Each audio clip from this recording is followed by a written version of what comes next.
Obviously, when you first walk up, it looks amazing. This whole place just plain looks beautiful.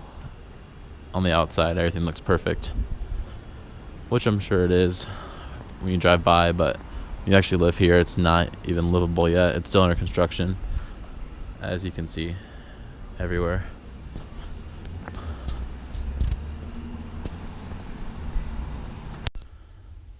I'm in Oroville, California, at the Oroville Inn.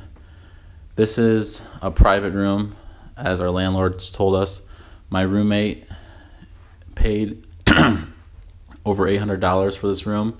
It doesn't even have a door on it. He shares it with us, with our room right over there. Yeah, we were lied to by Collegiate Housing Services, and Bud Tracy, the owner of this inn, who's a huge realtor and I'm sure deals with real estate and renting all the time, claims that he knew nothing of the fact that we were lied to on the brochure. They told us we were going to have couches, chairs, a living area, and to bring pots and pans. A lot of people came from out of state, so we called Collegiate Housing Services to ask them what to bring, and they all said to bring pots and pans every time I called them. I even spoke with Paul Duran myself, and he told me to bring cooking utensils. There's obviously, this is a dorm style room, and it's not private, so for sure my roommate was definitely lied to. And just for his sake, we'll do a little walk around and see that nothing's broken or missing. No windows are broken. Everything's clean and how it should be. The drawers are all empty. Yep, everything's good. Microwave's clean. That's all clean. Empty there. And now this is my room over here. I knew I was gonna have a roommate. I didn't think I was gonna have my private room, but I didn't know it was gonna be this small and have bunk beds. So here's where I stayed at, and me and my roommate each paid $615 a month for this junk hole. As you can see, the flooring is already starting to wave and stuff because it was laid down so improperly. I can't even capture it all. And also the floorboards and stuff around the area are all peeling off because this place was patched together, as multiple contractors told me while they were working. My refrigerator or my microwave is clean. This is definitely all spotless and clean. Everything on my part's good. That's all clean. Not broken or damaged. Everything works. The bathroom is absolutely terrible. This is all clean. Here's my hand. Here's the sink. You cannot even shave inside the sink. It's so terrible. Our sink is wobbly because they've had to come in here and take this off so many times just to unclog the drain. This thing has been clogged like 5 or 6 times, and every time that the contractor or the sewer guy that was hired to come unclog the drain comes here, they say, well, the pipes are bad, you're gonna have to fix them out to the street.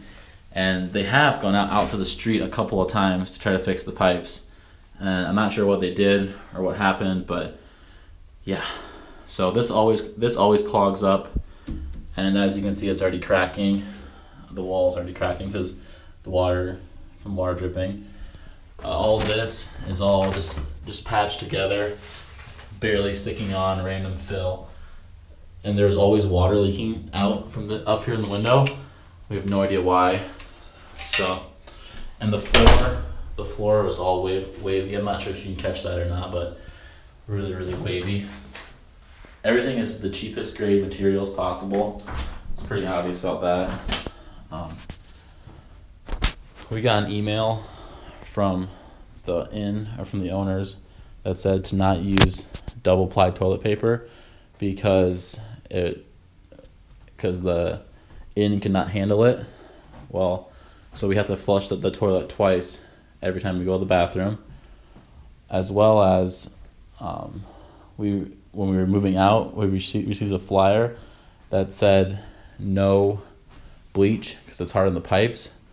Well, the contractors told us that the pipes are all old pipes and they just patched everything together. When my roommate moved in, there was a hole in the wall, and as you can see, the texturing's different. And they put screws through here, and he got sprayed with water when we first used the shower. Also, we've had multiple sewer backups that came inside of here, like just sewer, everything that involves sewer. Don't want to get into specifics. I'm trying to gather some proof together. Let me bring my phone out really quick here. So far, I have a lot of emails and stuff, but here's one of the showers with sewer inside of it, and here is our kitchen sink that was like that for the longest time, and they never would fix it. Here's where people get their mail at. They don't have any lockbox or anything. If you get your mail, it comes in a generic pile that, as you can see, anybody can go through whenever they want to. So your mail will not be secured. Maybe in the future they might, but this place is definitely not livable at the moment. And here's where you eat at. The whole place is still a construction zone, obviously. There's dust everywhere. They just put up caution tape now. Very nasty. I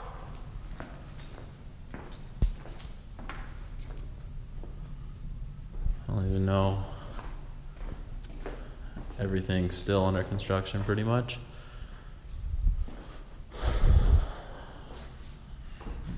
And it's been in various stages since we got here. Obviously the stuff that doesn't matter looks good. Like the windows and the ceiling and stuff, that all looks very artsy, or whatever you want to call it. Then you come over here. There's some like weird historic stuff. I'm not sure if this is supposed to be a museum or a dorm room for college students. Not really sure what's going on here. The laundry is $6 to finish. And when we got here, they said there was gonna be washer and dryers here for us. We had to wait. We got here in November. I think it was mid-January or February before. I think probably late January before we actually had washers and dryers here. So we moved in, and there's no washers and dryers. So we had to go into the public place and use all the. Oh, and there you go, right there. There's someone right there looking through our trash. That's literally what Oroville is all about, summed up. Nothing against homeless people or tweakers. I actually feel bad for them, but that is where you will be living at. So, just so everyone knows. But yeah, the laundry thing, we didn't have laundry on site, so we had to go into Tweakerville, Oroville to wash our clothes for, I'm not sure, for November, December, and some of January.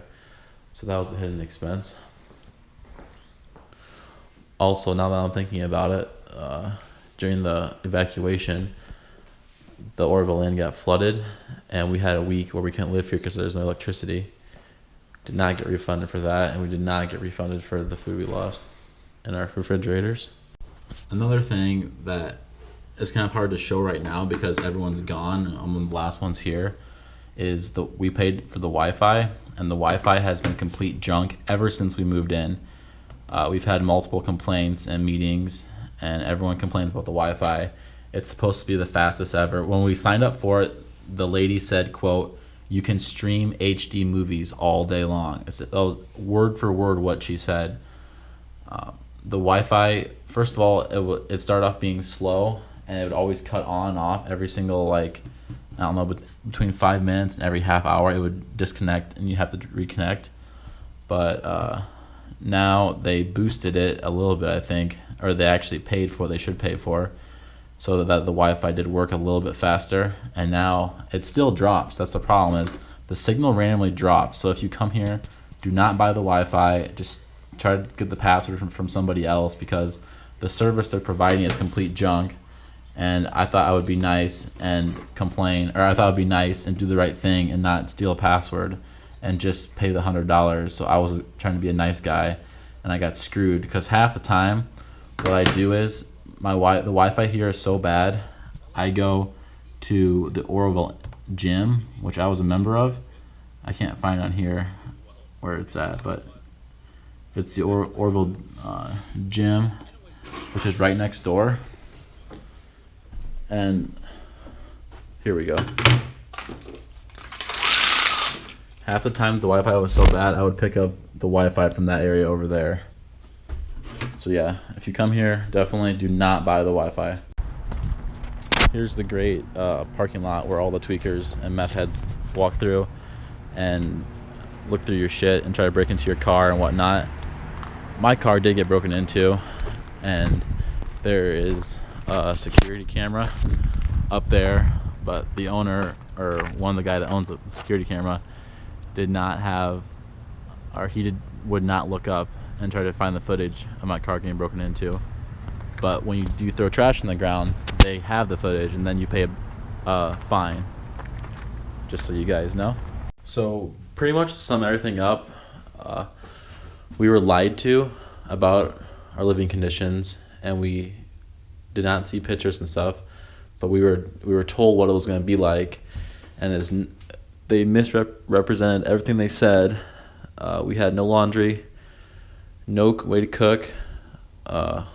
We had a couple of days where our showers didn't work because there was sewer in them, as well as the sinks would always clog up.